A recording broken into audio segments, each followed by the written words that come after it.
What's up, guys? So today we've got a guest on with us. It's going to be a guy named Adam Hadairy, who runs a really popular Instagram page, channel, whatever it is. I don't know. Called Police Posts. So Police Posts, he goes in and basically shows a lot of stuff for education and for trading purposes. He is a purple belt in Jiu-Jitsu who was also a police officer for, I believe, 7 years. I was on his particular, he had like a podcast type thing that I think I was on there back in 2020. Okay. We spoke, talked about training and everything else, and then having him on here today, it was fun. So again, today we'll be talking a lot about police officers and the stuff that they deal with and some of the techniques that can be beneficial to them. So if you are in law enforcement, I'm sure this episode will be, extra interesting to you. And if you're not, then, it might be just extra interesting to hear how jiu-jitsu could be used in a different situation, because again, it's one of those things where it's a tool that can be used for multiple different things, from sports to fighting to, whatever, and so again, hopefully you guys enjoy this episode and get something from it. As always, thanks to our sponsors for helping make this podcast happen, so you guys can listen to yours bearded talking to you with Eugene every week. Charlotte's Web CBD. Again, it's the premier CBD company that makes a high quality product. And so again, depending on what you want to get from CBD, you can use it for a bunch of different ways. If you're someone that's looking to get better rest, then you can try to improve the sleep quality you have. Then you might want to try CBD at nighttime. Take it before you go to bed. If you're someone that wants to try it out and see if it assists you with dealing with everyday stress, then again, you could try it when you do certain activities that tend to kick up your stress. Like I know one of the guys at our gym who he has some issues with driving. And driving, so, yeah, like when he gets like big, like traffic and stuff, he had some different issues that have lent to this, but he would always take it before he had that drive to the gym because rush hour traffic. Yeah. And he was like, just kind of keep his head on straight. And so again, there's a lot of different benefits. If you want to get more information on the potential uses for it and everything else, you can go to their website at charlottesweb.com to have more info on the products. And again, then they have a myriad of products that you can choose from, everything from tinctures to gummies to products that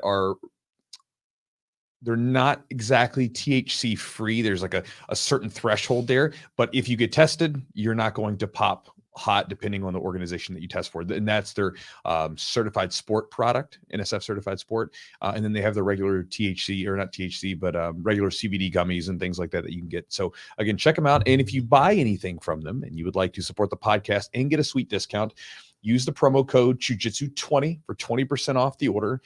Everything at their website, charlottesweb.com. Also, thanks to Epic Roll.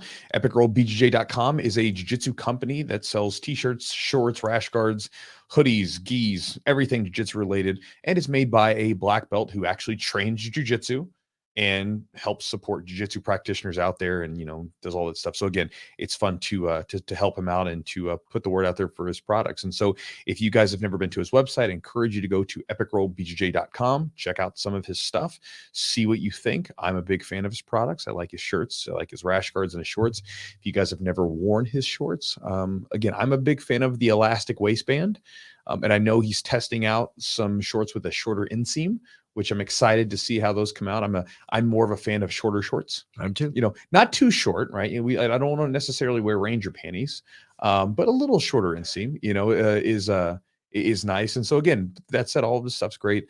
Check it out if you want to. And again, if you want to save some money, if you find something you like, use the promo code Jiu-Jitsu for 15% off the order. And again, that's at epicrollbjj.com. Also, thanks to Manscaped. They are the best in men's grooming, and they're no longer just for your balls. So they have a lot of different products. If you've never been to their website, it's worth looking. And recently they came out with their bitch. You ever do that? Sometimes you mix up words. But I say bidge hedger. Combine them. Just combining things. Yeah. It's called verbal diarrhea. So I had a little bit there. They're beard hedger. So they just came out with a product recently, and it's a cool product. So basically it's got one attachment that's on there. And with that one attachment, you have 20 different lengths that you can hit. Right. And settings. And so it's waterproof. I think the battery they said, they're damn batteries that they have on them. Like, they last forever, but that one, I think it has a 60-minute runtime when it's charged fully, which again, that's a long time to be like trimming your beard. Right.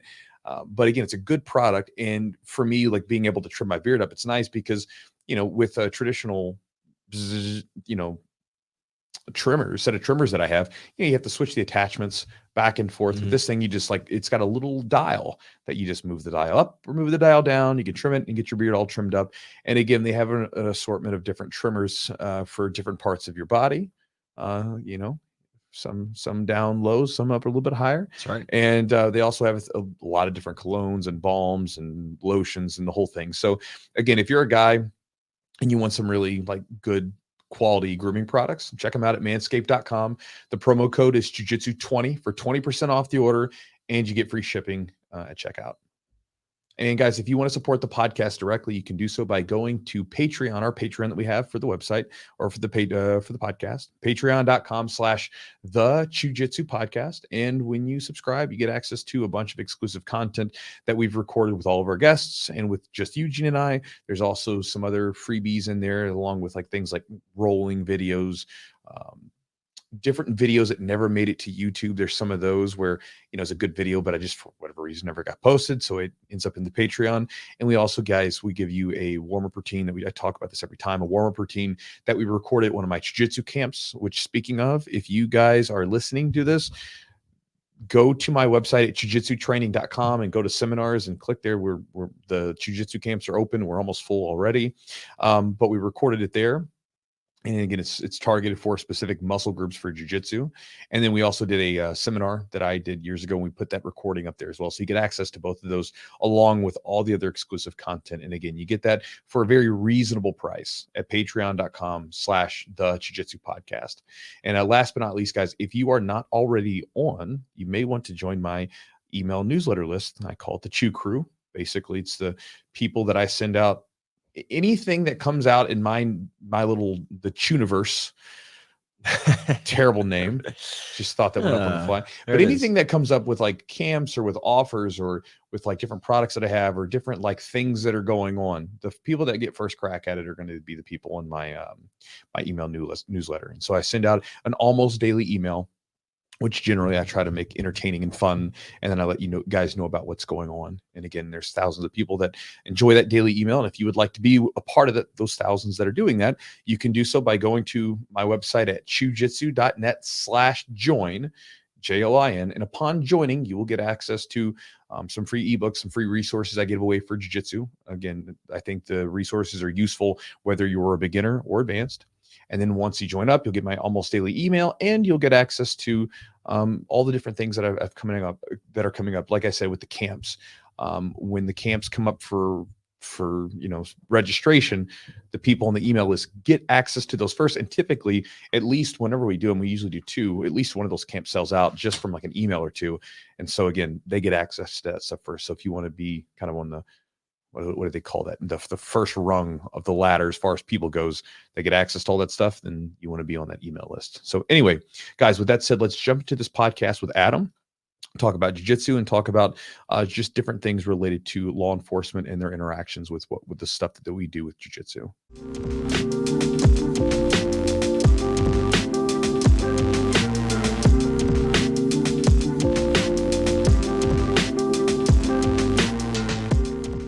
So, man, how's things going on your end these days? It's going, staying busy, trying to train when I can. Being a dad, being a husband, of course, those priorities. But yeah, man, we've been swamped, which is again not a bad thing. So for people that don't know you, because I know we just kind of jumped into it. Sure. Kind of what are the things that you're doing right now? You said busy with stuff, right? So what is it that you do? Because obviously you run your page and stuff like that, but you can kind of talk about that and kind of let people know who you are and what you're up to. Sure. Yeah. So my name is Adam Hadairy. I was a former law enforcement officer for about 7 years in South Carolina. I run a page on Instagram called Police Posts, and there we break down body cam footage, provide training points to hope better the profession, but also educate those who maybe not are familiar with what law enforcement officers do on a daily basis. Mm-hmm. So that's also kind of trying to bridge the gap between, what can be a heated conversation. Sure. Sometimes. So basically off of that, as a cop, I left as a full-time training sergeant. While I was in law enforcement, I started a company called EFT, Effective Fitness Training. And there, obviously, the need for fitness and health and wellness for law enforcement officers is very important. So we basically provide resources and a service for, well, not only law enforcement officers, but really for everyone who wants to be effective for the job, right? Our approach to fitness is a little bit different. We're not here to make you the best Olympic lifter, the best CrossFitter. We're here to make you effective at what you could possibly encounter, in a critical incident. Yeah, I think your page is interesting because I think like what you were kind of talking about there, like the education portion is pretty interesting because, a lot of times when say like a news article comes out, right, or something where that's very, a lot of times they will cut stuff off, Right, and then they'll throw it out there, and so we see like the very ending of a situation, and everything's taken out of context, and it just, I mean, it can create a really bad, which is done purposely. Again, fear and anger and all those things, those emotions are very powerful for gaining eyeballs, right? And so the media will do that, and then maybe later on, like you say, well, here's the actual full footage. You're like, oh, like this changes things in a lot. Even like being able to see some of the situations where because like for instance, I have a lot of police officers that train with me, and even being able to talk to them and say like, well, what do you guys experience? Like, what's going on? And when you hear those things, you realize that, for instance, a lot of us have no concept of like what I would consider like the underbelly of society that's going on, right? There's all this bad stuff going on, but we never see it because they're doing their job, right? And obviously when we start to pull back a little bit, you all of a sudden see things like murder rates and things like that start to go on the rise.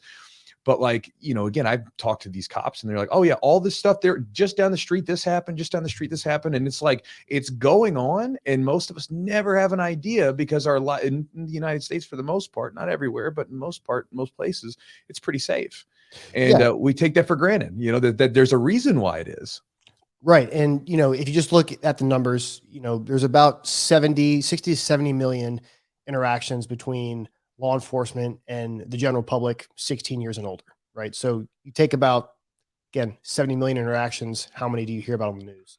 Right. Maybe 50 a year, like that Mhm. actually, kind of blow up. So yeah, I mean, there are, the majority of cops are out there doing their job the way they're supposed to do their job. And of course, you see on the news, just like in every profession, this sounds kind of cliche, but there are a few bad apples that Sure. exist. And, weeding those out is obviously the goal, right? Mhm. And so I want to kind of backtrack. So Yeah, go ahead. yeah, so from effective fitness training, Okay. fast forward about 3 years, Okay. you started getting into the defensive tactics realm. And that's where I've always, I started training jiu-jitsu as a law enforcement officer. I had a situation where a guy had a warrant, and I went to go place him in handcuffs, and he pulled away. And I was actually kind of on like a dock location, so the environment wasn't ideal for, well, really anything. And my brain just, I had a what the fuck moment. Like, well, what do I do? And from that point on, I was able to, luckily, judo him into handcuffs, talk him into handcuffs. That next day, I went to my first jiu-jitsu class. Went to a Helson school and got absolutely mauled by a 16-year-old kid whose mom dropped him off, high school wrestler. I was a 27-year-old professional police officer and got completely taken advantage of. So again, we started EF Combatives, so EFC for short. And with that, I have Jay Wadsworth, who's a secondary black belt up in Jamestown, New York. And Jay's the director. Under that, we have, I believe, 14 instructors. The majority of them are black belts in jiu-jitsu, and every single one of them has law enforcement experience. A lot of them are still active cops, and we travel throughout the country teaching law enforcement agencies, and we also do like some online. We have an app that we've launched for online training as well, specifically for police officers. What was like your training getting in? Now this is going to be different, and you're probably trying to advance this or modify or change it, improve it. What was your training for you initially when you got into the police academy and kind of did all your training, all your hands-on? And it's going to be different, like I said, everywhere. And then how are you trying to implement the changes you're trying to make and some hurdles you're dealing with?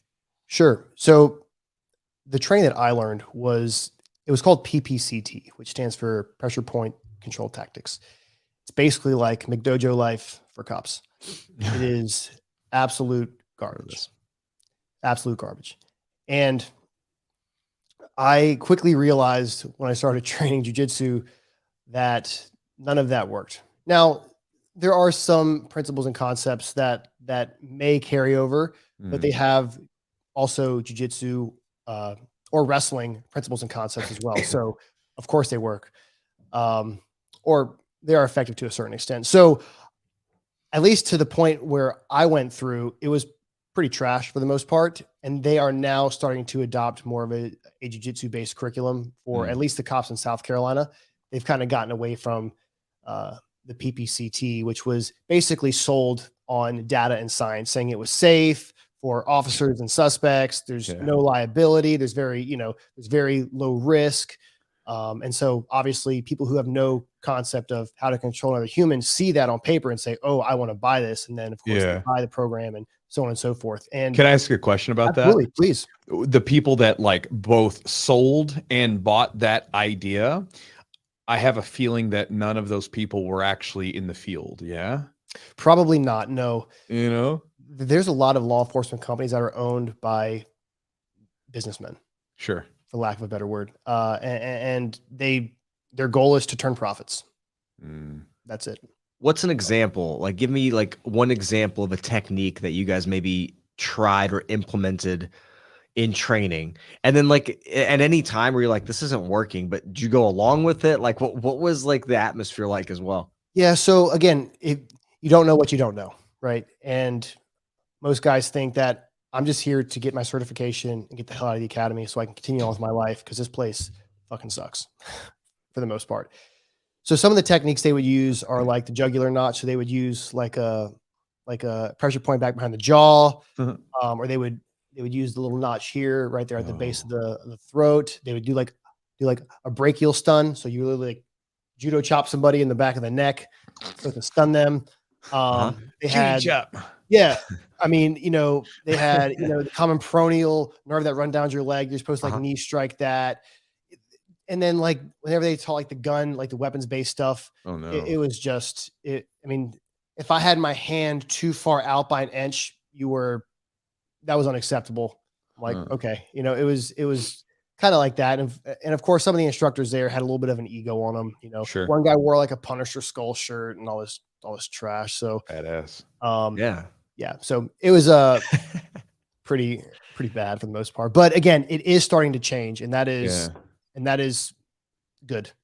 Yeah, I think some of the problem, at least like when I think of like, if you guys are dealing with, let's especially say like within your first couple of years when you're just getting acclimated, if you have a suspect or whatever, like you try to attack you or you have to put your hands on them, I'm sure that when that happens, your friggin' heartbeat is just going up and you're super stressed out. I mean, and you're probably in this incredibly heightened sense of stress, and trying to do something as like such a fine motor movement of just like pressing in here or there.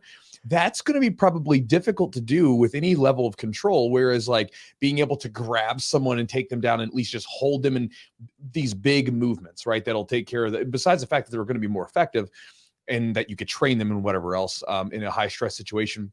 I think that like the more fine the more fine the movement needs to be, the more difficult that is to do under like levels of stress, right?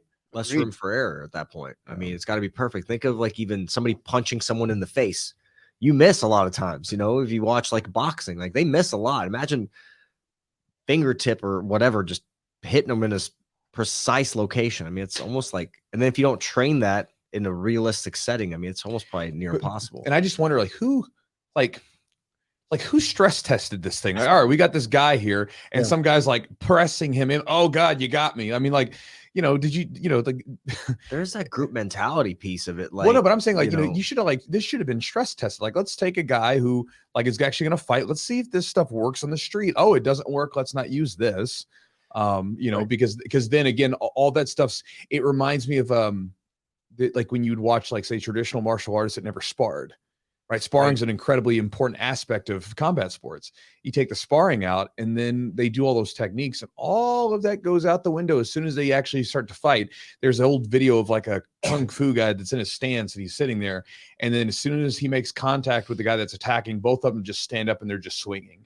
And All technique goes out the yeah, window. all the technique goes out the side because it's not done under stress. So. Right. It's just like when you're trying to show a move on a white belt, you're trying to instruct a move like on a white belt and you try to show a sweep and he like over exaggerates him falling, or like you like, hey man, like, have some base. That's kind of what it's like when they try to demo these techniques. It's like, Gotcha. When they do like an arm bar, almost like a 2-on-1 Russian takedown, right? It's like they just kind of let it happen.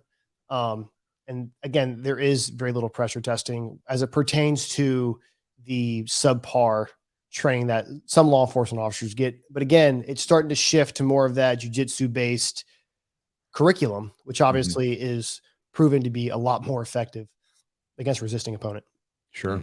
And you're talking about your first day of jiu-jitsu. You're a police officer, and you come in there, and what was that first day like for you? I always find it interesting because I think you can tell a lot about someone by the way that they respond to that first day. Yeah, I got back in my car and I sat there and I just said, this child, 16 years old, whose mother picked him up.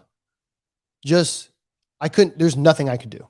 I was probably 185, 190 pounds, worked out 7 days a week, CrossFit, all that crap, protein, creatine, whatever kind of teen you want. And man, this kid was just scrawny, high school wrestler, just took my back. He was a 2-stripe white belt. His name's Sebastian. He's a purple belt now. Okay. He fights MMA. He was in the Marine Corps, very legit practitioner now. And man, I sat there and just went, why did I do this earlier? Why didn't I start this earlier? And then I just thought to myself, I grew up being competitive, played high level soccer, sports, basketball, whatever. And so I said, well, I got to get better at this. This can't be my first and only experience of jiu-jitsu. Just some kid mauled me. So I kept going back, and my first day jiu-jitsu wasn't a very structured class. They didn't really take into consideration me being a beginner. My first day jiu-jitsu was, if I remember correctly, it was shin to shin into X-guard sweeps. First day one. Like a first day, yeah. First day one, and a little intense for me. I didn't know any of the terms. Thank God John Danaher wasn't teaching the class, because I definitely would have been seriously lost. But for that matter, it was I wanted more, and so I told myself, you're going to go at least. I started out with at least once a week, and I didn't pay the full month. I just said, hey, I'm going to pay. And the guy who owns the gym was awesome about, knew I was a police officer, because I actually went there in uniform just to kind of get a vibe. Of course, everybody's high shit, so everybody kind of walks in and just kind of stares around.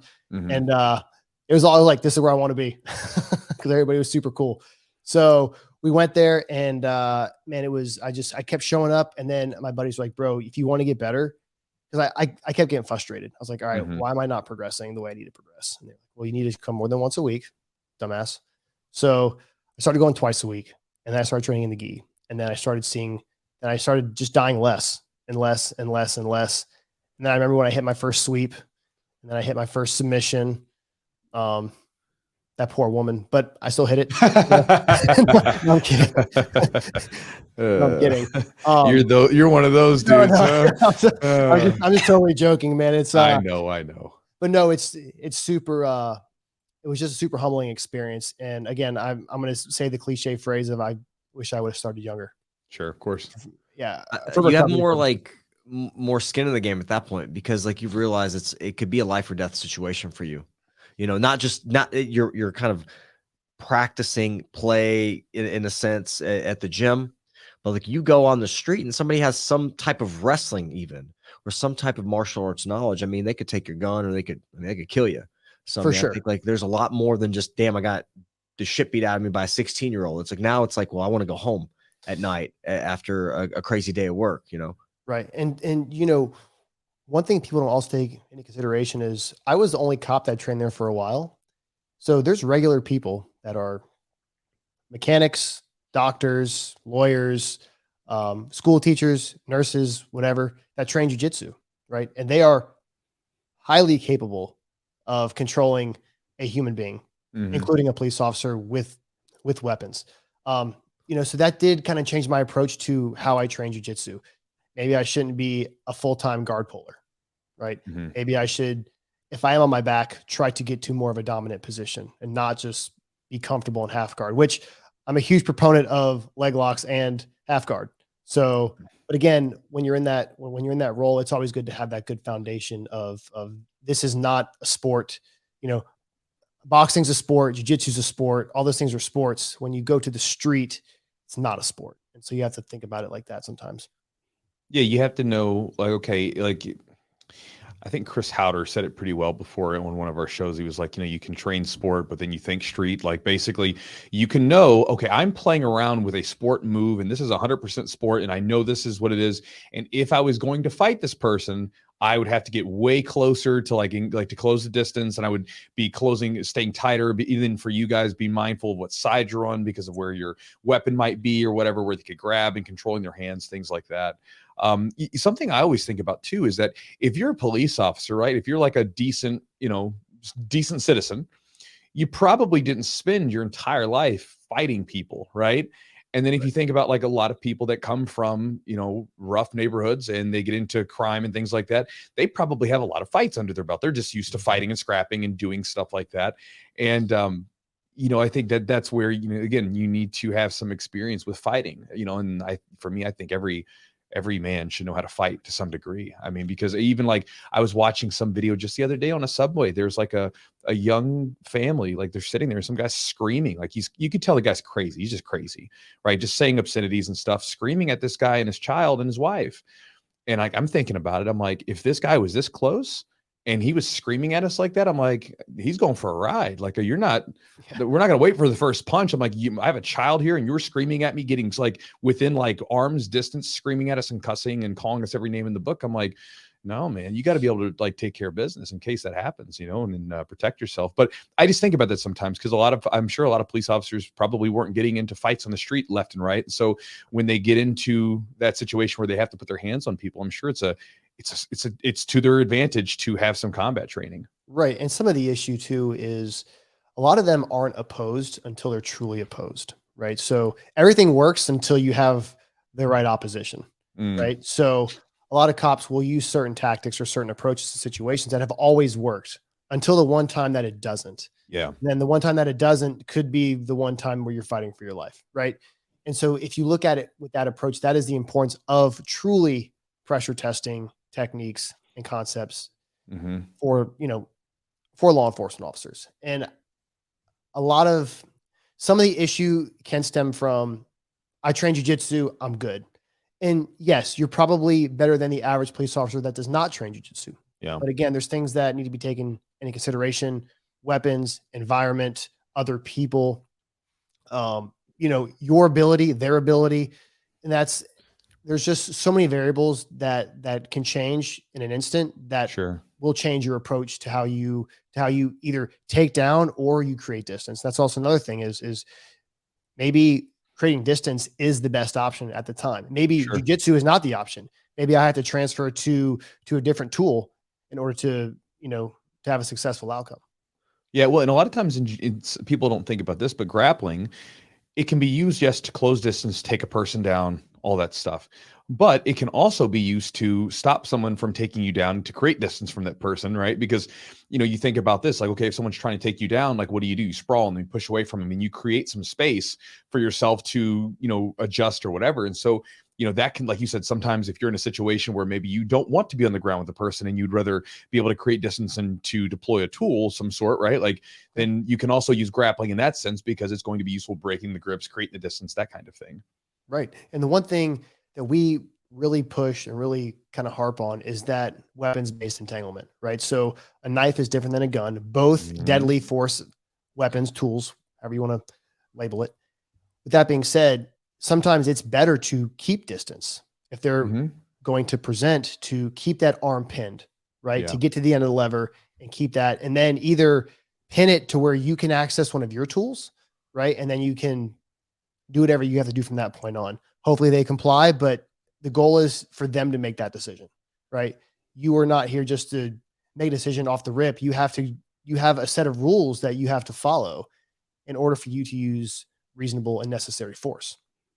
What's been one of the main difficulties you found in implementing some of your tactics, some the the combatives that you want to implement that you found are most effective? What have been some like the difficulties or the resistance that you've come up against?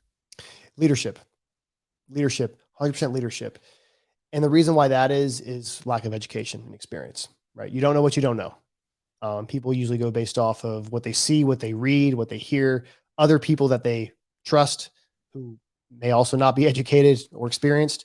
And that can be an issue, right? Real change will occur, I think, more rapidly than it is if leadership is held accountable also for the actions of their officers. Because that's when you're gonna start to see, well, he made that decision, I didn't do it. Instead of saying, okay, well, yes, he didn't make that decision, he's going to be held accountable, yes. But what did you do to give him the right tools? And, did you give him the right training? Did he have enough training? How often does he train? And for the most part, law enforcement, as it pertains to mandatory training, is pretty minimal for most cops nationwide. How do you implement that? Like, as far as, obviously police officers are busy like anybody else. How do you encourage them, or even what's the resistance from police officers themselves to get into the gym and train? Or is it like a time thing? Is it like an ego thing? Is it a combination? What's kind of the secret formula to get them in there? That's a really good question, and a very common question. So it is a combination of a few things. One is injury. Cops are scared to get injured because if they get injured, that's how they pay the bills. They can't work, whatever the case may be. Budget's also one. I think that the agency should pay for it. That's also another common thing. And there are some agencies that do pay law enforcement officers to train jiu-jitsu, or they pay a portion of their monthly tuition, which is great. And there are also schools out there that offer discounts for cops, and I try to encourage that as well. Poor financial planning, cops will drive around in a $1,200 jacked up Silverado, but say jiu-jitsu is too expensive. So I don't really quite understand that concept either. But yeah. And then again, the ego thing. Absolutely. I've never had any issues controlling somebody. I deadlift 405, blah, blah, blah, blah, blah, whatever the case may be. So it's kind of a conglomerate of excuses. It's like the normal stuff. They're just people. Yeah. There are people with like the normal excuses. Yeah. People with people problems. Yeah. I've had just like that. I've had people say it's too expensive, or whatever. Training's too expensive or whatever. And then there's like, okay, I don't need jiu-jitsu. I don't need to learn how to fight because I have a gun, so on and so forth. Those are just people problems.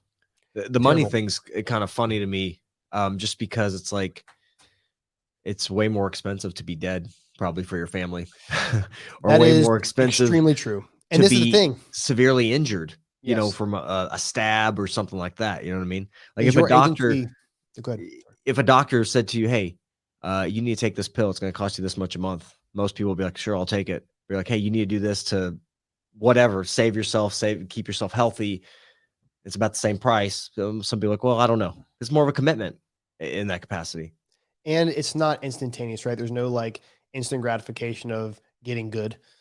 Which is also, I think Amazon Prime has ruined many people because of that. 2-day shipping on everything. Like, hey, I just want to get my blue belt. I've been training for 6 months, and I mean, unless you're like a D1 wrestler, maybe like, or even have any, wrestling experience at all, which I absolutely had none. And I am kind of pissed at my parents for not putting me in wrestling now, considering my double legs are complete trash for the most part. But with that being said, yeah, it's just the excuses, and that's what it is. And that's kind of what it boils down to, is they just don't want to do it. And maybe they haven't had an incident occur to where they've had the need to train, like myself.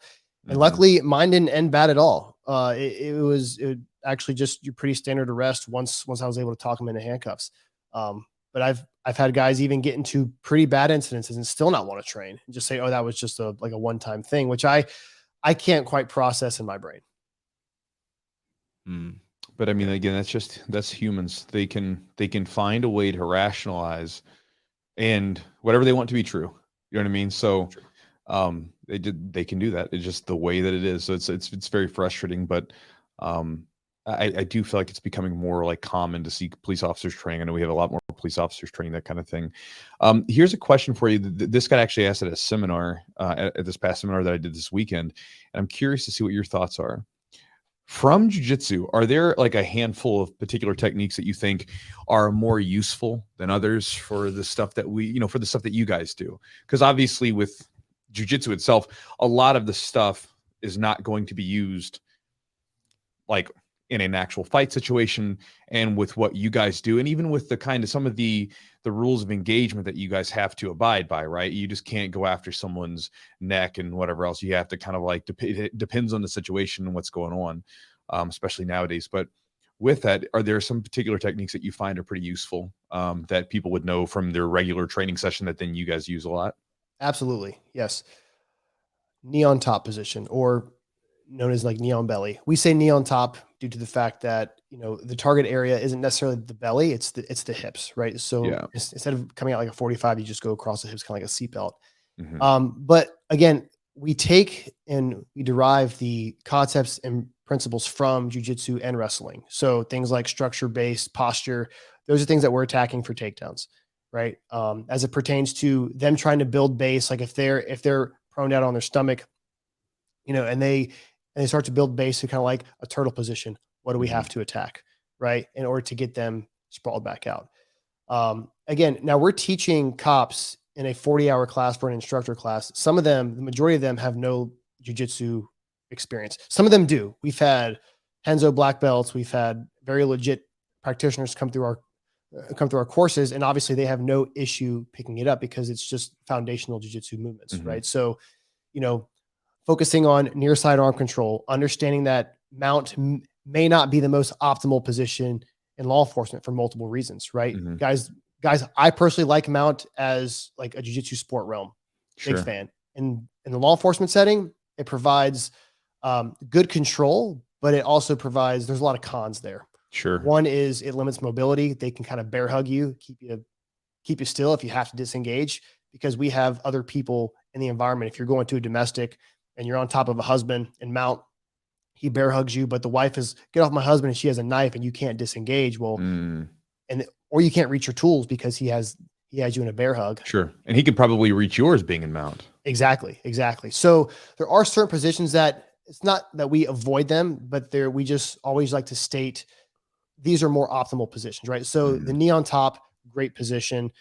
Again, disengaging is also a very good option, which the knee on top position allows you to do that pretty easily. Yeah. And you're able to switch sides as well. So Yeah, and I would think that knee on belly, or even like knee on the back if they were on a mount, would be useful for the sense of like pain, right? Because again, and I don't mean pain isn't like they're being tortured, but discomfort, right? Like if everybody's had someone put knee on belly, right?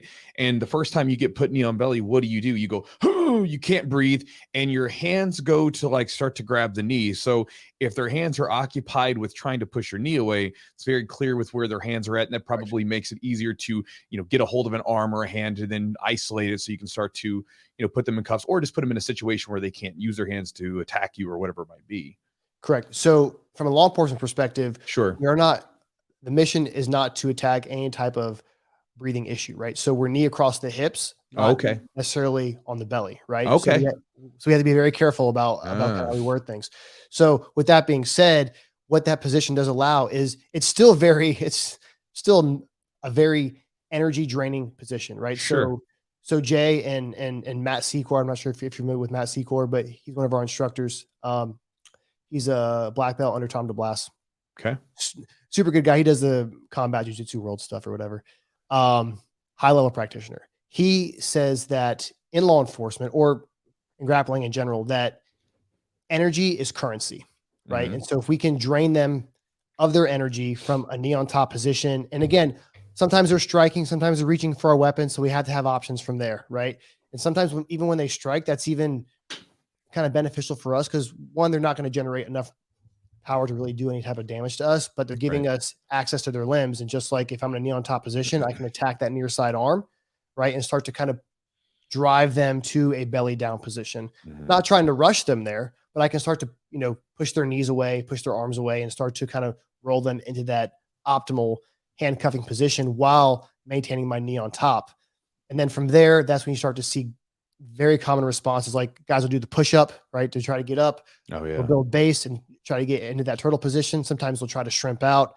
And again, this is why we try to teach these very common fundamental movements that are pretty effective. Like just getting somebody away from you. If you face somebody's knees away from them, it's very hard for them to recover guard, right? So we teach that concept and principle where if we have that near side arm control, we start to drive them to one side. It's going to be hard for them to, to turn back into you. And it is very draining as if they are trying to turn back into you. Mm. Yeah. And do you find things like key locks or kimuras or anything like that, those kind of locks, to be useful in holding people down or getting access to their arms? So great question. We get this question a lot. So we Sure. don't necessarily teach the Kimura unless our Okay. back is up against a structure or we are on our backs. Okay. Right. And the reason for that is there's a very common weapon retention situation where if they grab your gun, you put human retention, which is always the first step of weapon retention, and then you reach around and you grab the Kimura, right? And then you can break from a standing position. The pain points there, the issues there are that they can also go into a body lock. Okay. And if they have a good hold of your weapon and they may have defeated the retention on your weapon and you go to pull the Kimura out and do the Kimura, now they have your gun in their hand. Got it. Right. So what we teach is something called a hip whip in that situation. So basically human retention. I'm gonna frame on their shoulder, almost like a post here. And I'm gonna whip my hip to their hip while I'm kind of like jackhammering off their hand off of my gun.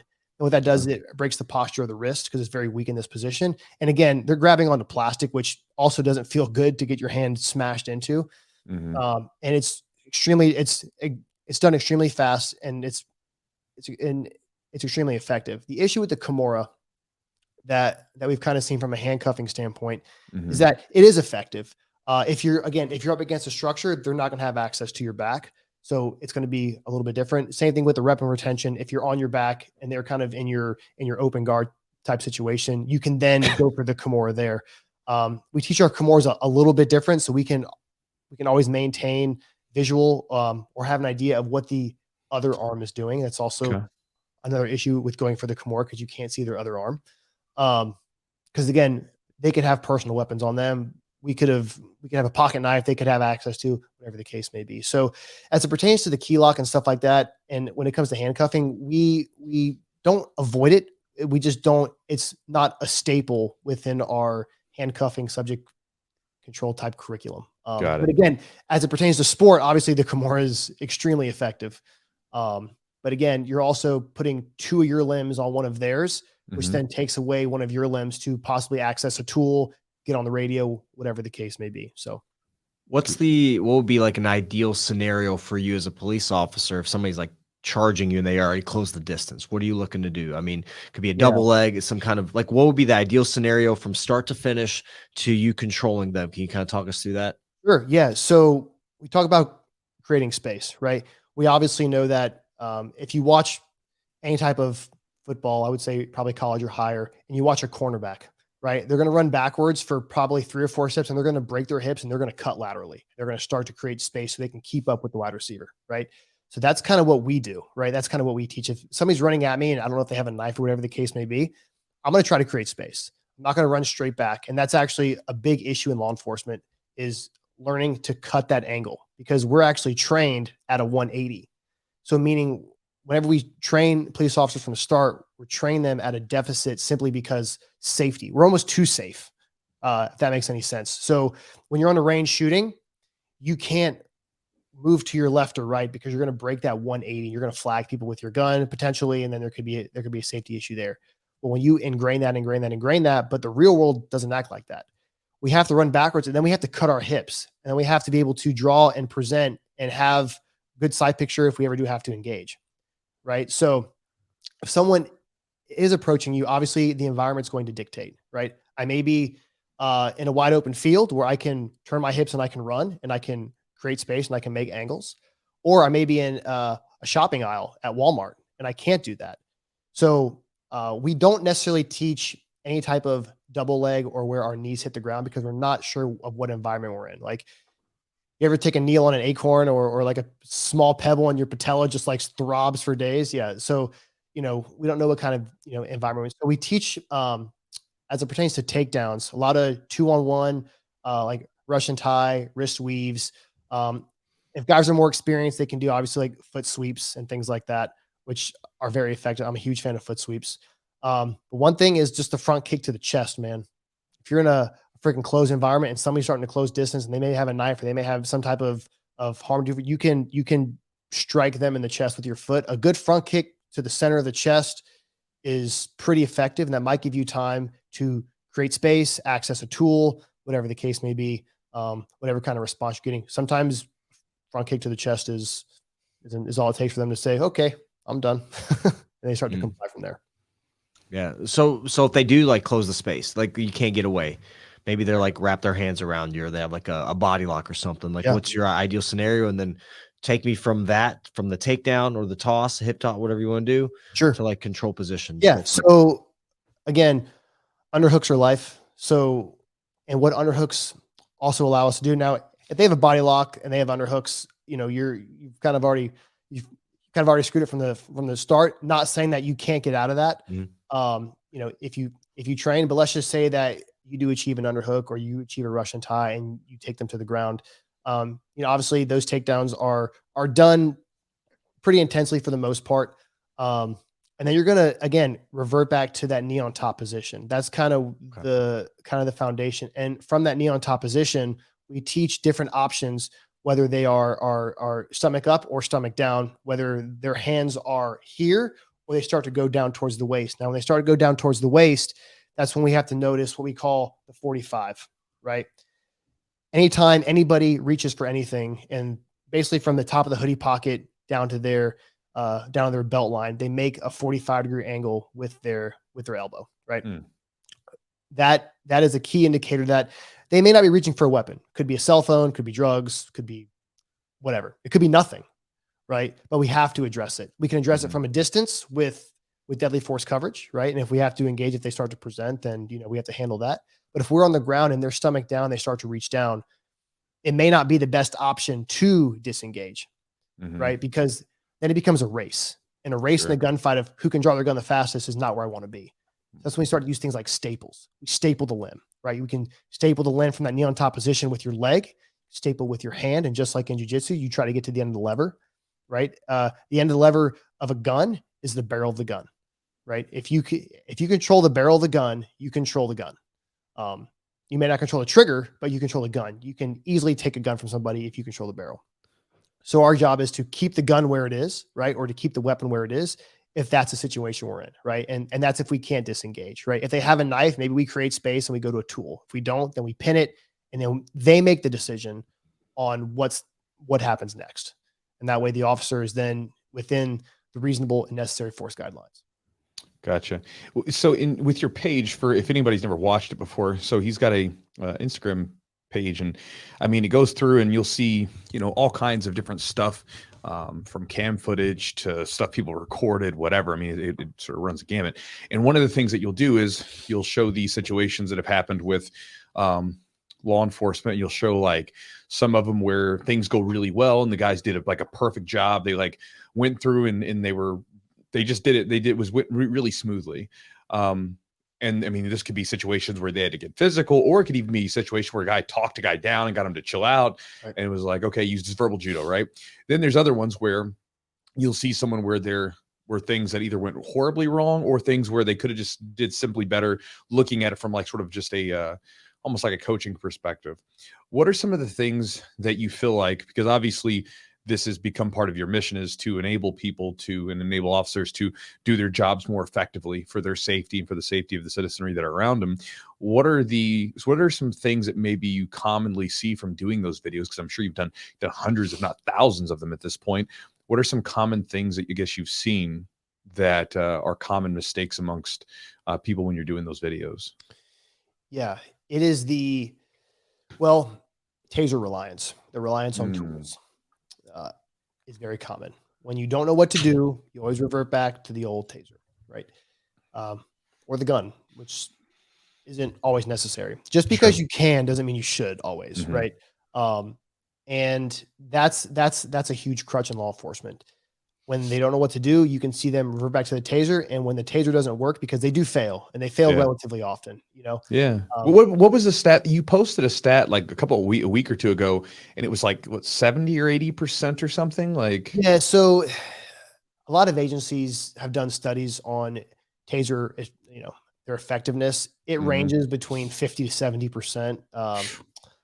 And it's not great. Now, when they work, beautiful. It's great. Yeah. Awesome. Perfect. When they don't work, you can see that, oh shit moment. Yep. And you can see it in their eyes because there's like a hesitation. And that hesitation can be very dangerous because they could potentially, and into the environment of policing is, I don't want to be on the news. I don't want to have to use my gun if I have, if Right. the situation comes to it. So they're over reliant on the taser, and they kind of forget, or they're scared, or they just don't train enough to where they understand that, hey, I need to still worry about officer safety. Right. Mm. So yeah, taser reliance is a huge crutch. And it, again, things like jujitsu do help with that body awareness, with the decision-making process of, okay, option 1 didn't work, I have option 2. Option 2 didn't work, I have option 3. And you can go to those different routes back to back to back to back to back.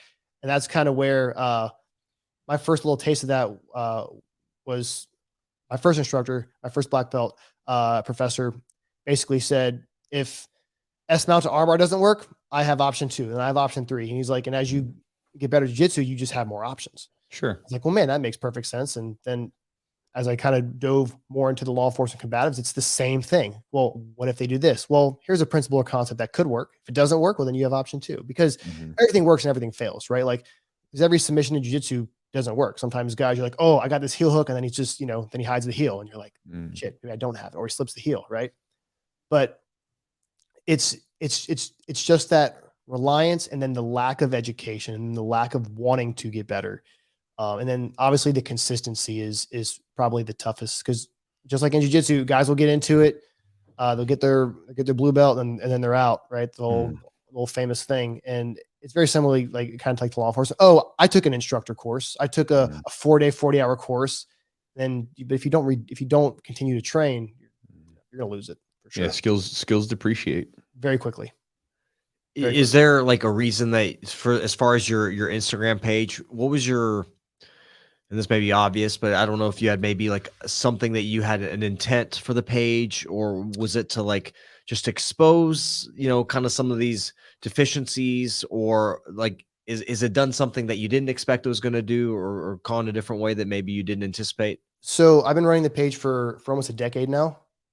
And the first time I posted anything training related, was because I fucked up.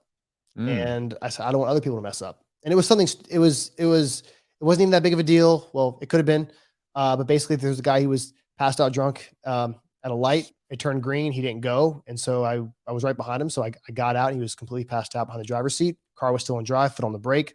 And I walked in front of the vehicle to try to get his attention.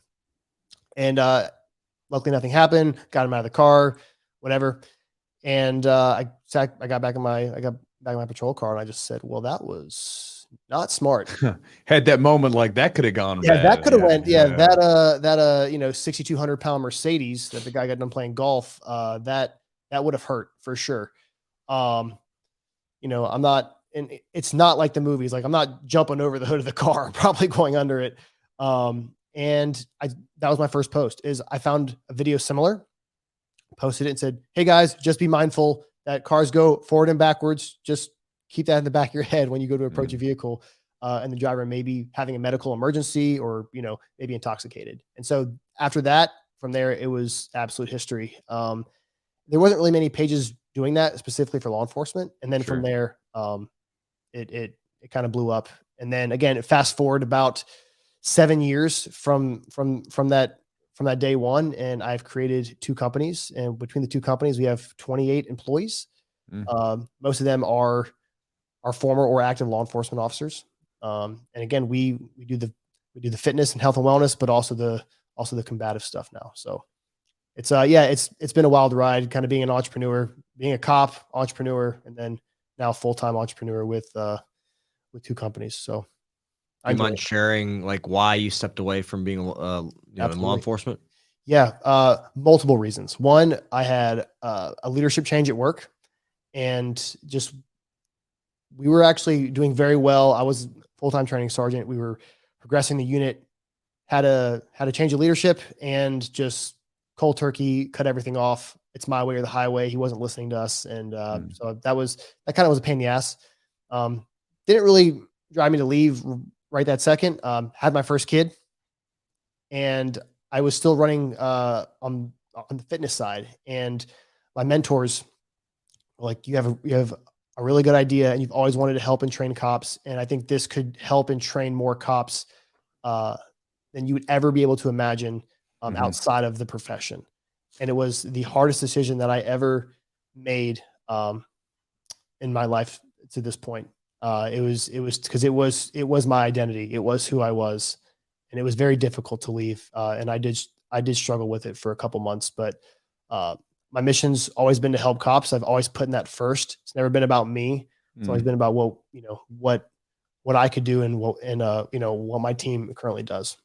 Well, and I mean, I'm sure as inefficient and as sort of as inefficient and as like, well, I don't know what the word you would say, but all the red tape you got to go through with the government, right? They're inefficient. There's tons of red tape. Like to actually make a difference, it's like with people, like you said, like a wider amount of people, it's probably much easier to go the private company route where you can say, listen, now we can just do what we want. Obviously you do things to make sure you keep those officers safe and in lines with their the sort of the conduct that they need to present themselves with in the public and everything else. But it probably allows you more freedom to do that more effectively because, I mean, again, just the fact that you have, an organization from the government having cops out there trying to poke people with pressure points, right? Like, it's like a lot of times with government, like I'm and maybe I'm getting too political, but that's like my thing. I'm like, they're just so inefficient. Everything takes forever. They don't do a very good job of it when they do get a hold of it. And, it comes into, you get these squirrely people that haven't actually done the job that then start to try to make rules for that job. Whereas like you can go private and you can say, you know what, I'm going to run this company and we're just going to go do this. And we're going to serve as many people as possible. And we don't have to jump through any of these hoops that you guys want us to, because we're just going to make sure that we show them the best stuff that's going to help them as best as possible. Yeah. And again, I'm not a political guy. I'm a part of the realist party. So I'm just a real dude, that's it. But politics unfortunately does play a role in law enforcement training. Sure. Of course. You have city councils making decisions. So the majority of our clients on the combative side are law enforcement agencies. For the most part, it's been pretty painless getting them to host courses, getting them to fill courses and all that kind of stuff, because a lot of older leadership starting to leave. And so we're starting to see in kind of a push of younger officers. Yeah. You get younger, more open-minded people. Right. And two, jiu-jitsu's becoming more and more popular within law enforcement. So it's always great to see, like, we've had lieutenants and captains and even chiefs show up to classes. So that's huge, because if they back it, they're going to make it a priority, right? Yeah. Because that's the thing, is most agencies they say, oh, it's not in the budget. Yes, that is a legitimate excuse for some agencies. Yes, 100%. But it's also a leadership thing. They can find money. They spend a lot of money on shit that they don't need. That could be utilized, also somewhere else. So yeah, the red tape exists. I've been to agencies and I've had conversations with agency heads where I can't give it away for free. No strings attached. There's just, no, the attorney won't approve it because it's got to go out for bid and da-da-da-da. I'm like, it's free, 100%. We gave away $1 million in freaking health and wellness training. And I had a chief call me. I said, Chief, I have an attorney. He'll change the contract to whatever. I just have to have it to protect myself. I want nothing in return. When the contract ends, it ends. I don't want a penny from you. Well, it's not really a priority right now. And then I asked him, what is a priority other than your officers and their health and wellness? Yeah, their health and wellness. What's more important than that? And he hung up the phone. So it's just one of those things, man, where, like, the politics unfortunately does kind of play a role, but sure, hopefully it changes soon. Well, and I'm a political guy, but my politics is I don't like politicians. right? We can Like agree very on few that. of them do I like. Yeah, very true. You We can know, definitely agree on that. I think I like when we like I'll talk politics with someone. I'm like, yeah, both sides of the fence suck. Yeah. There's some good people in between. So, but There are, but like the people that are the ones that are the loudest, the most extreme are the ones that get the attention. Unfortunately, sure. like there's nothing sexy about being terribly reasonable and like listening to both sides of there really isn't. I Like think there's something True. sexy about it. Like to us it is, but like to people that are on the extremes, they don't want to hear somebody be reasonable. They want somebody to feed into their narrative. well, and also too, it's also like the idea of like a car wreck situation, right? Like if all the cars are just humming along nicely, you're like, oh, or this guy just allowed someone to like get in front of him. You're like, oh, what a nice guy. Okay, whatever. But then like seeing some dude who starts all of a sudden like gets out of his car and wants to fight some guy, or there's a car wreck or something, you can't help but look, you know, and so and you're right, it is sexy to me to see someone that is reasonable, that listens to both sides, that can try to come to an agreement where it's for the better, greater good. yeah. But again, that's not usually the way it works, unfortunately. It doesn't sell, brother. It doesn't sell. It doesn't. And it's sad because like people get, you know, like you've seen, officers get hurt, people get hurt, civilians get hurt, you know, People die. People die. When you know, police officers, there's been, I'm sure you've seen so many scenarios, and you posted on your Instagram like, oh, that could have been so much more handled in such a better way, a safe way, where the person that's being detained and the officer could have like both, you know, walked away safely, and it doesn't work out that way, and it's unfortunate. It is unfortunate, but that stuff doesn't make the news. Exactly, right? The stuff that makes the news is the guy that, you know, died or whatever, or somebody that died, a police officer that died, or a civilian that passed away. So that sucks. It does. Yeah. So are your like, so your EFT and your EFC, the effective fitness training and the effective fitness combatives, are those geared towards law enforcement specifically?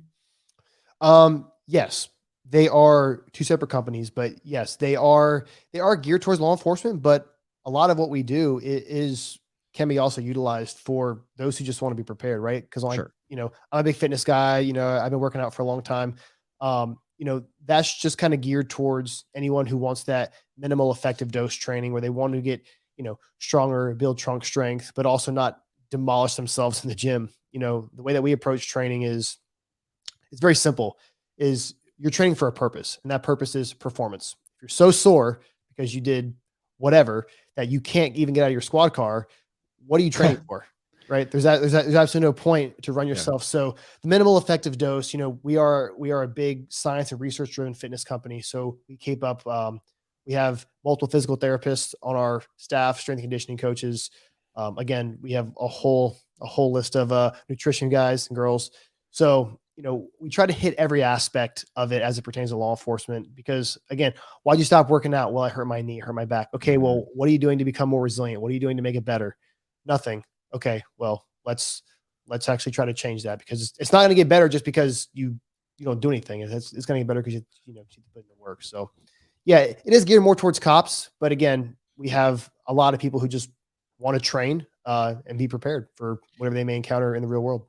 Yeah, it's interesting. You said like getting out of your squad car, and something I never appreciated until I started talking to my students is like, you think about this. So like when we go into the gym, we get this nice warm up, and we're stretching out, or we're moving things out. Like one of my guys, he was like, said he got out of his squad car, and he comes up to this young guy and he's talking to him, and he can already tell he's like, hell, he's gonna run. Like, because you can just tell by his body language he's gonna run. So he's like, he said he's kind of like, you know, trying to move around a certain way just to kind of roll his ankles out. And sure enough, he ran. And so he's chasing after me and pulled his hamstring. Absolutely. You know, because he'd been sitting in a car for a little bit, and all of a sudden he's got to go for a foot chase, you know. And I never thought about that. I was like, man, that's crazy. So I'm sure there's all kinds of little injuries and tweaks just from like having to go from 0 to 60 with no warm up, no nothing, all at once, you know, in a flash. Yeah.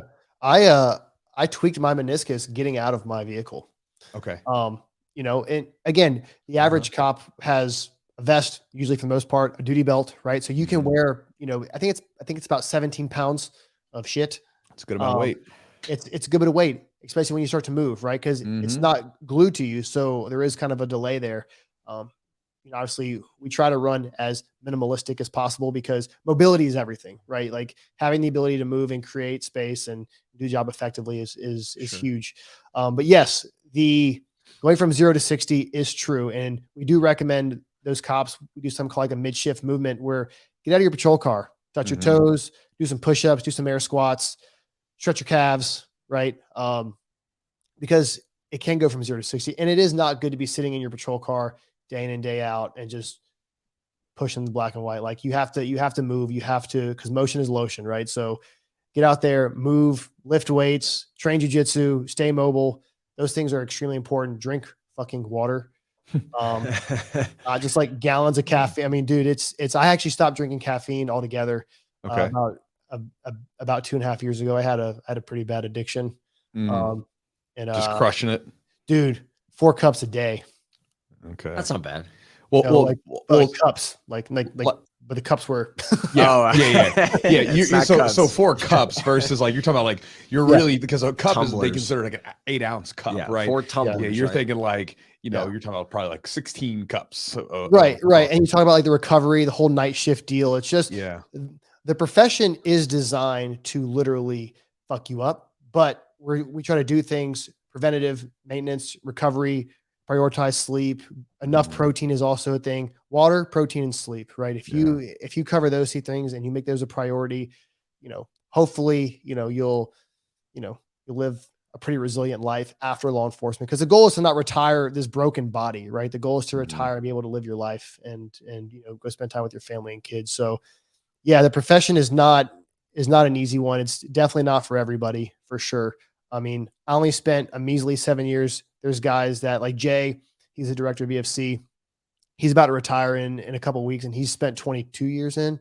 I just got done training Jeff Robertson. He's a black belt at Follow Jiu-Jitsu. He's 3rd-degree black belt. He was a cop for 27 years. And kind of hearing his story, training jiu-jitsu as a cop kind of back in the day, where like the only information he had was to actually go to seminars and really having to travel to like different states to go learn new techniques and stuff. Yeah. And now he's all like, now I have BJ Fanatics. And just got videos, YouTube, it's all there. Oh man. He was, again, because I told him I was coming to the podcast. He's like, man, he's like one of the OGs. That's what he said. That's fun. I was like, yeah, dude, I guess you're old, bro. I guess you're old now. You're a freaking OG. Yeah. Well, I guess I'm old in the sense of like this stuff, old. Maybe. Yeah. The YouTube old. No, man. But you guys, again, I appreciate the information you put out. I remember starting jiu-jitsu as a white belt and seeing those questions you get from other white belts and stuff about, I hit a plateau. How do I get out of it? And I was like, oh shit, I got to watch this. When did you start training? I was 27, 34 now. Cool. So I'm a purple belt under Jay. I try to train at least 3 times a week. I'm a big proponent of focused training now, trying to get, I do spar still and stuff, I try to at least get, at least 2 out of 3 hard days in. And then the 3rd day is usually just, hey bro, let's go actually flow roll at 25% and, try to focus on stuff. But I also teach a free law enforcement class every Wednesday. So today at 10:30, I teach a free class, me and Jeff do. And, cops come in. We've had 20 cops show up. We've had 2 show up. We've had 1 show up. So it kind of ranges, but we go through everything from, skill building, team tactics, weapons-based stuff, subject control. So it's kind of rewarding, and I do enjoy instructing. Obviously being a purple belt, the stuff we teach, if you have any type of jiu-jitsu experience, I mean, I would even say, like a 1-year white belt, you're gonna have a pretty easy time understanding like the law enforcement system of combatives. Sure. You're kind of flow into it. You guys would probably really enjoy it and maybe even put your own tweak on certain things, which is always good. Sure. What's your, if you have to kind of end on a note, what would you say, like if somebody's a police officer and they're like listening to the podcast, like what's your piece of advice, or and they don't train and they're maybe on their fence, or it's not even on their radar. What would you say to them? Yeah. Don't be that guy that said, I wish I would have, because you may not be the one saying that. It could be your wife or kids saying that they wish you would have. Right. And so when you put it into that perspective, forget the ego. It's the freaking killer of everything good is the ego. As really specifically as it pertains to this, I've seen, unfortunately, cops lose their life in situations where probably shouldn't have happened, and not necessarily saying that they died, because some have tragically, but also that civilly they've been sued and they have nothing, and they're in prison and their life is over. And that's just as bad sometimes, so just you're not doing yourself a favor by not training, getting there twice a week, spend the $100 or $150 a month, whatever it is. And if you don't want to buy a gi, then you can always train no gi. So, again, reason number 5,256 why you should only train no gi. But no, that's it, man. That's it. That is just do it, because you have to if you want to be good at the job. So. Yeah. So Adam, if people want to get a hold of you, learn from what you're doing, and maybe even have you guys out for a seminar or get more instruction from you, where can they do that? Yeah. So you guys can check out efcombatives.com. We have courses all over the country right now, at law enforcement agencies. If you are a law enforcement agency or a law enforcement officer, a lot of our curriculum is post-certified or academy certified. You can reach out there. We have the online course. It's an app on your phone, EF Combatives. And we have an online user course, which is basically 5 hours of instruction from Jay, going through everything from skill building all the way down to apprehension, use of force reporting. We even have reports, weapons-based entanglements, and the list goes on from there. On the fitness side, effective.fitness. You guys can go work out, get in shape, learn to manage your caloric intake so you can lose some weight or gain it, whatever you're trying to do. And then, of course, on Police Post, at Police Post on Instagram. And that's where all the fun, exciting, and sometimes unfortunate videos are posted, but it's all to better the profession and the general public. So very cool. Yep. Yeah. Sometimes reality isn't pretty, but true. Hopefully the reality of the situation get people to be either educated about what's going on, or to hopefully make some changes for the better. Absolutely. Awesome. Very cool, brother. Appreciate your time. I appreciate you guys. Thank you. Best of luck what you're doing, man. Thanks for joining on. So guys, hopefully you guys enjoyed the podcast. Hopefully you got something from it. And something we didn't really talk about, but something that I was thinking about was, besides just all the actual like applicable skills that you gain, I remember at the Origin camp last year, Ricardo Laborio, a guy who's been doing jiu-jitsu since before I was born, he was talking about jiu-jitsu, and he was saying, at a certain point, it just becomes like therapy. It's like it's our therapy that we go to, and it just kind of makes us feel better, and I think that a lot of people, when they really think about why they keep training, at some point, it no longer is about just skill gain and like that kind of stuff. It becomes this other thing where you go because it just makes you feel good. Really is what it comes down to. Yeah. You come in, you see your friends, and you train, and there's this physical, there's this cleansing effect from the physical training and everything else. And you come out and you're like, I feel so much better today. And it's a weird thing to explain to people that don't train, they don't understand. So I think, with a lot of the cops that train with us too, I've talked to them before, and it's the same thing for them. Like when they train, man, they're like, I could be having a really rough day, seeing stuff that, nobody wants to see, and that's one of the things that I like, again, you talk to some of the guys and some of the stuff that they have to deal with. Like, you think you had a bad day and you had to go, like, 'cause you had to deal with someone that was kind of grumpy at you at work. Like, having to see a child that just watched their mom get like beaten down and the mother's blood's on their face. I mean, like, stuff you don't want to see. And then they can come train and like, they can blow off that steam and kind of deal with it. Yeah. So again, I think it's cool. And I think I think this always comes back to it. Like we touched on a little bit of politics stuff there. My thing is, like, with people, like most of us, I think generally most of us are trying to do the best job that we can to be a decent, especially, in the United States, where most of us are doing the best job that we can to be a decent human being to each other and just kind of do our thing. Right. And I think that the more you get to know someone or get to know a group of people, the more you start to realize that it's so easy to pass judgment on like a group. And then the more you get to know the individuals of the group, like the harder it is to do that, because you realize they're individuals and most of the time they're decent people, even if there's some bad things that happen. And so I think that, again, that's just, I don't know why I'm bringing that up, but again, just be careful not to let yourself, to anybody that's listening, be careful not to let yourself get wrapped up in emotion, anger, fear towards stuff that's being put out there. Because again, it's you can look back for the last I feel like it's been on like overdrive, but for the last 3 years, like how many times has something been brought to your attention that has gotten you angry, that's gotten you upset, that's got you fearful, and then nothing ever comes from it, and they just move to the next thing to get you angry, upset, fearful. A couple weeks later, angry, upset, fearful, right? And it's like it's things that you didn't know about, things that you really didn't have even a notion to care about, and all of a sudden you're supposed to. So it's like just be mindful of that. And again, if there are times where you do get very upset about stuff, go deeper, go learn about those people, go learn about the situation a little bit deeper, besides than just passing judgment from some post or something. Yeah. Anyway, guys, I don't want to, this is not why you're here. So we'll kind of move on. That's a good point though. Like, I mean, we don't harp on it anymore, but like ask questions, be inquisitive, ask questions, do your own research, be open-minded. So well, like Abraham Lincoln had a great quote, and it was like, I think it was something to the effect of, I don't like this man. I need to get to know him better. And now there are people that I've gotten to know and I liked them less, right? that's always a possibility. That is the rare one. Most of the time when I get to know people more and more, I'm like, man, I kind of like this guy. Like, because there's times where people rub me the wrong way or whatever. Then you get to know, he's not a bad guy. Yeah. Or like, you just like, people make mistakes. And, again, it's one of these things, even like groups of people, you're like, oh, like all these like damn liberals or all these damn conservatives, right? And then you get to know them, you're like, well, there's some crazy ones for sure. But most of these people are probably more like, if we sat down in a room, because I've had groups of people, I'm like, like we're like what they would technically say, quote, diametrically opposed politically. Sure. And I'd be like, how many of you guys agree with this? And like on most issues that actually like would affect us, we're like, yeah, we agree with that.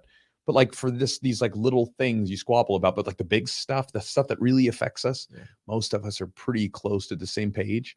And, so it's just one of those things. We might have differences in the way we want to accomplish those things, but we still kind of want the same ends, And so it's like, it's worth like, we can converse, we can talk. And so, and I think jiu-jitsu has kind of kept that alive for me. Cause like, there's too many people that are in jiu-jitsu. They're just, again, there is a type of person that trains, but as far as like, the political spectrum, I mean, you got everything under the sun in there. You do. And I like it because it basically keeps me honest, because, the rest of the world can seem crazy because of all the polarization that gets shown to us through like news and media and everything else. But then like when I go train, it's like, it's not that way. When I go to the supermarket, it's not that way. It's like all this polarizing stuff that I see. I'm like, I only see it on this thing. I don't actually see it in person. Like never, like some of the polarizing stuff that you see on, like, I mean, do you see that stuff at the gym? Do you see that stuff at the supermarket very often? I don't see it. I never see it. It's like, I was like, where is this stuff? Like I see it, like, it's like, so it's like, to me, it's like, that's the small fraction. And it's like, it should not be like advertised as this is the norm of what's going on. Right. So anyway, guys, there's my my soapbox. I'll get off now. Let's wrap this thing up. So thank you guys so much for being here today with us. And again, thanks to our sponsors for helping make this thing happen. Check out Charlotte's Web CBD. If you've never tried CBD products before, I encourage you to give a look at them. Again, they make a really premium quality product that's third-party tested to ensure what's in that bottle, what's in the labels is what's in the bottle. And again, they have a wide variety of products, everything from your normal CBD stuff to their NSF certified sport product, which is basically, if you get tested, then that's going to be the product you're going to look into. And again, you can use CBD for a lot of different reasons. For a lot of people like me, it's more of like a sleeper, like recovery thing. And so I like taking it before bed to try to help improve my sleep quality, right? And my sleep cycles. Some people I know take it. I know Eugene, you're a little bit of one where you take it during the day to help sort of deal with everyday stress.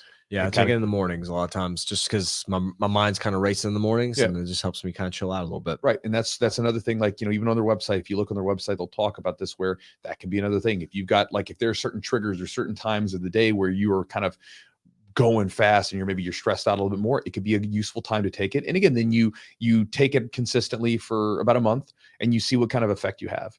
And again, it's a subtle effect. You're not using like crazy drugs or something like that, but you're using a substance that can make a difference. You just have to be conscious of it. So take it consistently and see what you get out after a month.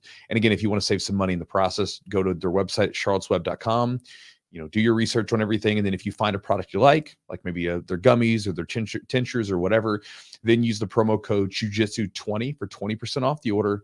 and again, save a little bit of money there. Also, thanks to Epic Roll. EpicRollBJJ.com is the website.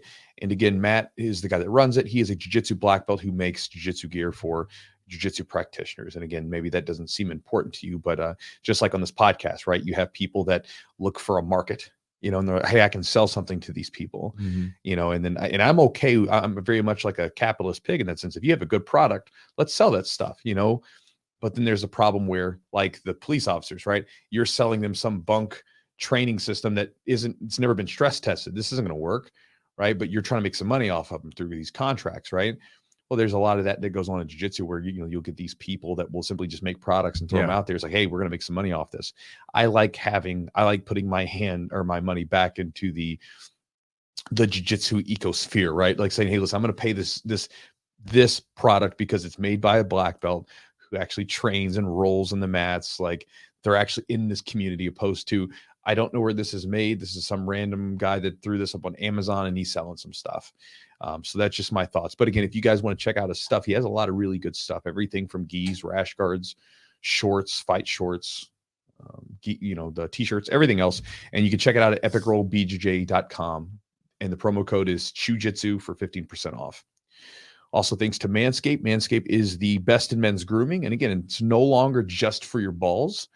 For any of you guys who have never checked out some of their products, I encourage you to just go on their website and browse a little bit. Think of it as, that's kind of what sometimes the websites have become. They've become like, instead of going to the store, you just go on the website, you just browse. What do they got going on here? One of their newest products that I'm become a big fan of is their beard hedger. So their beard hedger is it's a trimmer, obviously, right? But it's got one attachment, and that one attachment can give you 20 different lengths. So you can basically, it's got a little dial and you can move it up and move it down. So again, if you've trimmed your beard up, you understand that you're not going to trim your beard up one length, right? You trim it up a little shorter in certain parts, a little bit longer in certain parts. And again, if you've got to do with, I used to do with the normal attachment, and I'd get the normal attachment, boom, put that on there and then trim that down and then switch it. This one, you can just move the dial up or down, and there's no switching or necessary. And the battery life on the sucker, because it's cordless, is it's pretty beefy. Their website says 60 minutes, which I don't know. I've never gotten that far. I've never trimmed my beard for 60 minutes. But it lasts for a while. So again, if you want to check it out, you can go to their website at manscaped.com. They've got a lot of other stuff besides their trimmers, everything from balms and lotions and colognes and stuff. And again, if you find something you like on their website, use the promo code Chewjitsu. Can't speak today. Chewjitsu20 for 20% off the order and get free shipping. Also, guys, if you want to support the podcast directly, you can do so by going to the Patreon, which again is just a platform to support stuff that you like listening to and want to keep going. And you can go to patreon.com/the Chewjitsu podcast. Upon joining, you will get access to exclusive content that we've been collecting for 3 years now. And again, it's got a episode with each guest that we've had, different episodes that are just Eugene and I, where again, we're just kind of going over different ideas. And if you like, sometimes when we just kind of go off topic about stuff, then you'll probably like that stuff. There's also a lot of actionable tips inside of the Patreon, which with each one of the guests, Eugene tries to sneak in a very actionable question related to whatever we were talking about on the podcast that someone could listen to, go, okay, here's something to do tomorrow or whatever. So it can be very useful for that. And then there's also fun stuff like different YouTube videos that I've never posted on YouTube. I just put them up there instead. And then we give away a special little sort of bonus offer upon joining. So you'll get access to a warm-up routine that Eugene created, which has both stretches and muscle activation exercises that you can use to, as Adam was saying, right, stay more resilient. Right. Again, if you stretch and you move, your body's going to be stronger and less prone to injury. Right. I mean, again, I know sometimes people poo-poo on stretching and all these things, but again, doing some muscle activation exercises that are necessary to balance out the muscles, stretching out your body, it's a good idea. I can tell you that my body feels generally worse when I don't do some stretching at least every day. Some mobility work. Yeah. Yeah. Just a little bit of work. It doesn't take a long time, but doing something to loosen up those hips and those shoulders, man, it's a big deal. Yeah.